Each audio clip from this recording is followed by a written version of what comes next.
اعوذ باللہ من الشیطان الرجیم بسم اللہ الرحمن الرحیم۔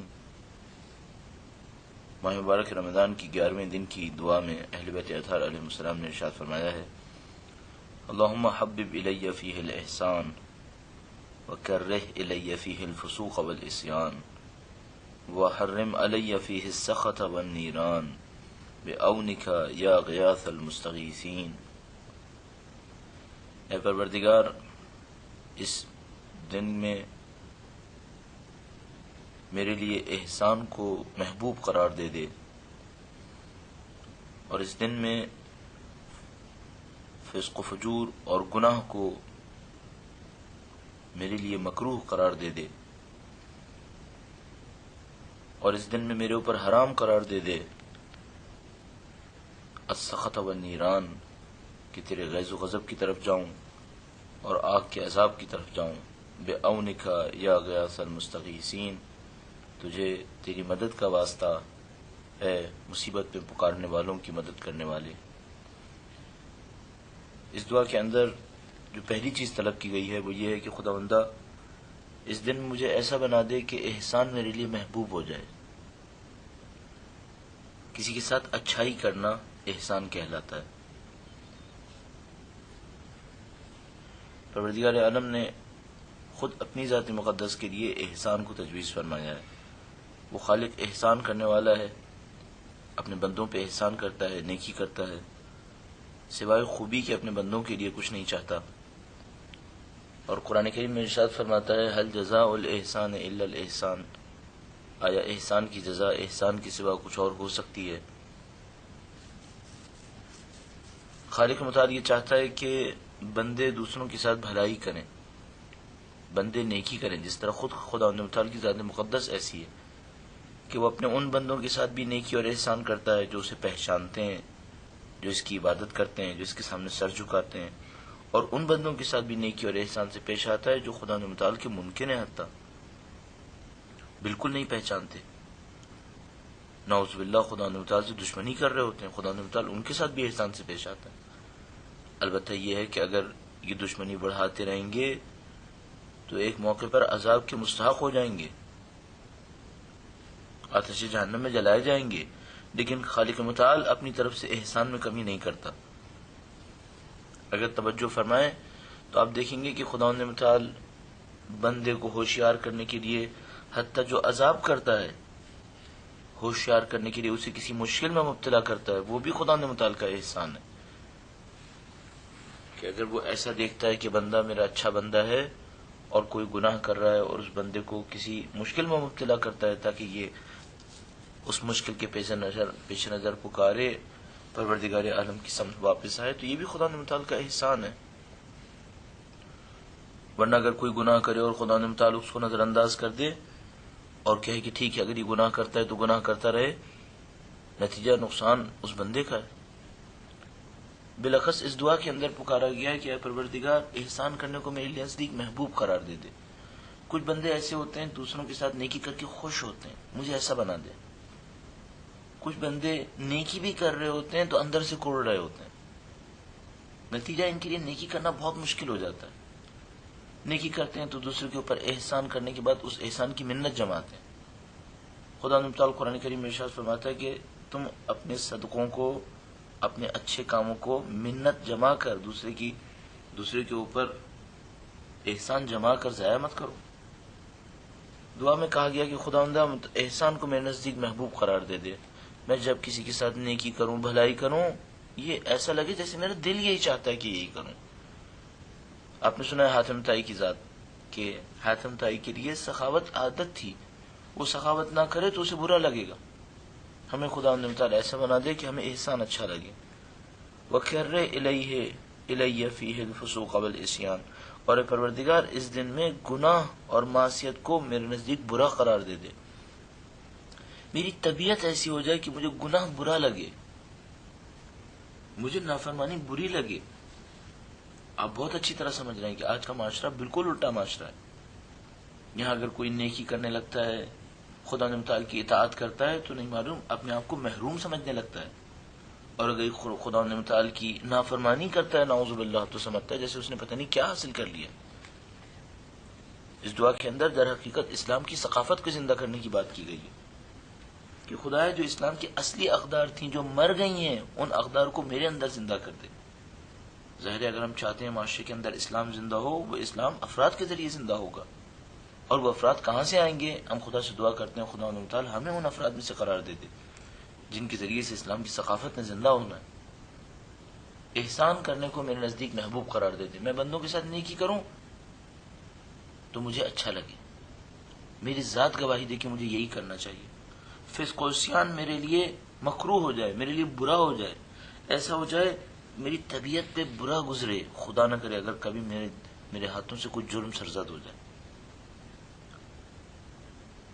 متقی اور پرہیزگار تو سوچ بھی نہیں سکتے کہ وہ گناہ کریں گے. ان کے لیے گناہ اتنا مکروہ ہے، اتنا برا ہے کہ اس کے تصور سے ہی بعض اوقات کانپنے لگتے ہیں. لیکن بدقسمتی سے آپ معاشرے میں ایسا نہیں پائیں گے. آپ دیکھیں گے کہ خدا نہ کرے نعوذ باللہ گناہ کر رہا ہوگا اور سمجھ رہا ہوگا کہ نہیں معلوم اس سے کون سی کامیابی نصیب ہوئی. اور مجھے بہت زیادہ تعجب ہوتا ہے جب یہ دیکھتا ہوں کہ شادی بیاہ کی محفلوں میں کثرت سے گناہ ہو رہا ہوتا ہے. اب کوئی سوچنے والا نہیں ہے کہ بھئی جب یہ فرد مثال کے طور پر شادی کا دن ہے، آج برکتیں چاہے گا، آج چاہے گا اللہ کی رحمتیں آئیں، فرشتے اس کے لیے دعائیں کریں، اس دن زیادہ گناہ کرے گا. یہ تو اس کو بہت زیادہ ناپسندیدہ ہونا چاہیے تھا.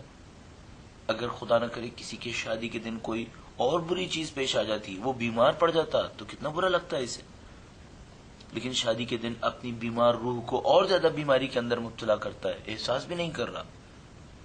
ہم چاہتے ہیں اس دعا کے ذریعے سے آئمہ نے کہا ہے کہ دعا مانگو کہ خدا اس احساس کو تمہارے اندر زندہ کر دے.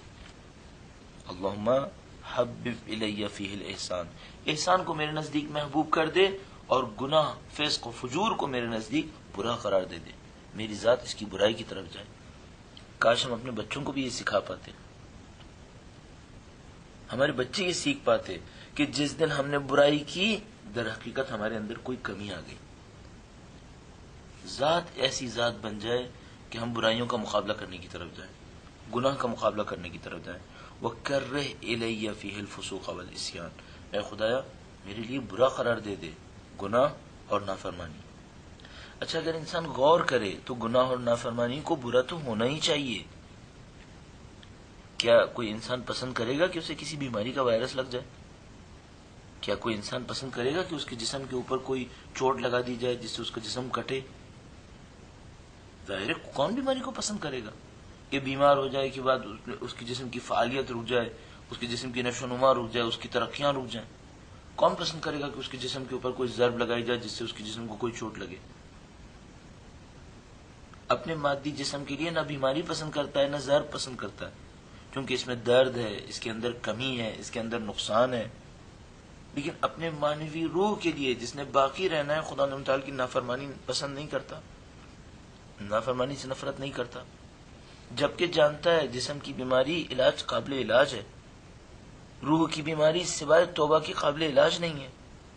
چھوڑ دے گا بیماری بڑھتی چلی جائے گی جیسے جسم کے اندر ہوتا ہے.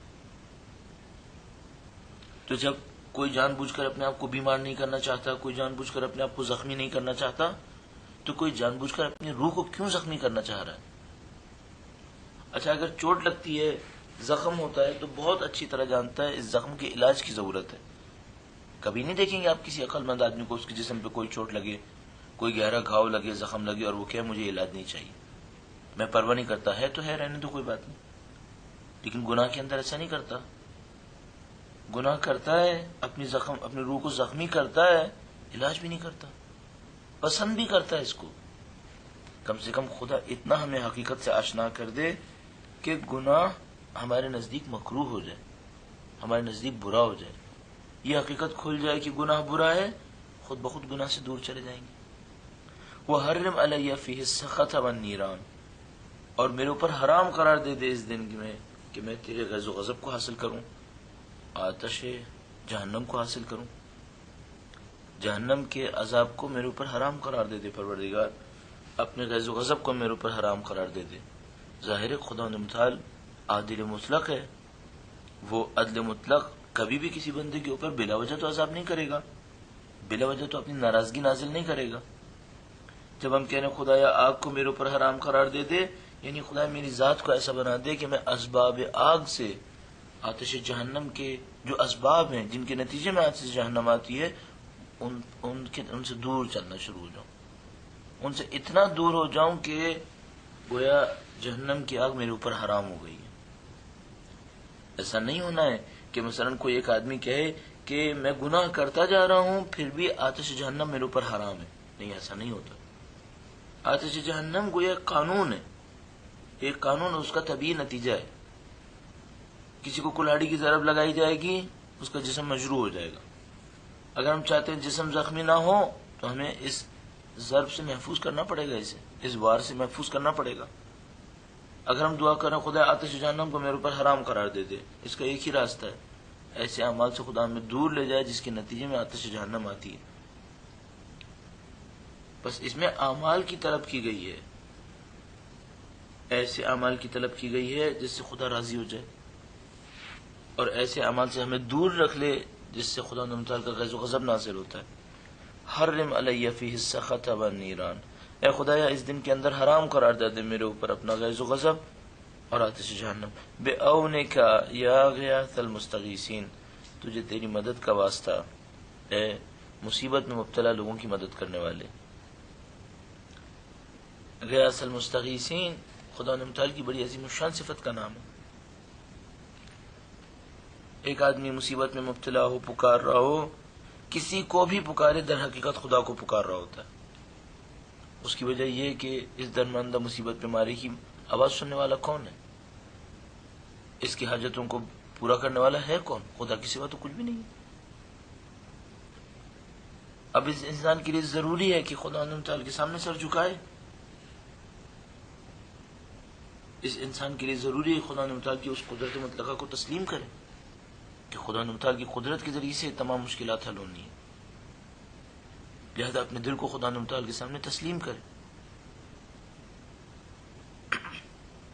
یہ خدا تعالیٰ نے ہم بندوں کے اوپر احسان کیا، اس نے کہا جب کبھی مشکل میں مبتلا ہو، چاہتے ہو کہ میں تمہاری نصرت کروں، مجھے پکارو، ادعونی استجب لکم، تم مجھے پکارو میں تمہاری پکار کے اوپر جواب دوں گا۔ ادعونی استجب لکم اجیب دعوت الداعی اذا دعانی، میرے بندہ جب بھی مجھے پکارے گا، اجیب دعوت الداعی، میں اس کی دعوت پہ ہمیشہ جواب دوں گا۔ فلیستجیبوا لی ولیؤمنوا بی، پس ان بندوں کو چاہیے کہ مجھے پکاریں، مجھ پر ایمان لائیں۔ عجیب ہے، غنی، بے نیاز، قدرت فائقہ حاصل کرنے والا اپنے بندوں کو ایسے پکار رہا ہے جیسے اگر بندہ پکارے گا تو اس کی کوئی کمی پوری ہونی ہے۔ کمی خدا کی پوری نہیں ہونی ہے، بندے کی پوری ہونی ہے، لیکن وہ خدا اتنی محبت کرنے والا ہے کہ ارے فلیستجیبوا لی، پر مجھے پکاریں، ادعونی استجب لکم، تم مجھے پکارو میں تمہاری بات پہ جواب دوں گا۔ یہ غیاث المستغیثین، اس خالق کا عجیب انداز ہے۔ اگر کوئی بندہ نافرمانی کرتا ہے اسے یاد دلاتا ہے کہ دیکھو میری قدرت کو یاد رکھو، اور اگر کوئی بندہ مصیبت کا مارا اسے مصیبت کو پکارے، کبھی احسان نہیں جماتا۔ وہ بے نیاز اپنی بے نیازی میں انتہائی نزدیک ہے، محبت کرنے والی ہستی۔ سمجھ میں آتا ہے کہ کس طریقے سے اس نے خاندان اہل بیت اطہار علیہ السلام کو انسانوں کی نصرت کے لیے بھیجا ہے، اس کی محبتوں کا اظہار ہے۔ امیر المومنین کی ذات مقدس خدا تعالیٰ کی محبتوں کا اظہار ہے۔ سید الشہداء کا اس طریقے سے کربلا کے میدان کے اندر اپنی جان کی قربانی دے دینا در حقیقت خدا تعالیٰ کی محبتوں کا اظہار ہے۔ سید الشہداء نے انسانوں کے لیے راستہ رکھ دیا کہ انسان سید الشہداء کے نام کے ذریعے سے پروردگار عالم کا قرب حاصل کریں۔ خدا تعالیٰ کی محبتوں کا ایک بہت بڑا دروازہ سید الشہداء کی ذات مقدس ہے۔ ان تمام چیزوں کو ہمیں پہچاننا ہوگا ماہ رمضان کے اندر، تاکہ اس پروردگار عالم کے لطف و کرم کو حاصل کریں اور انشاءاللہ اس کی بارگاہ احدیت کے اندر قرب حاصل کر سکیں۔ خدا تعالیٰ سے دعا کرتے ہیں ہمیں اس مقام کو حاصل کرنے کی توفیق عنایت فرمائے۔ ربنا تقبل منا انك انت السميع العليم برحمتك يا ارحم الراحمين۔ اللهم صل على محمد وآل محمد۔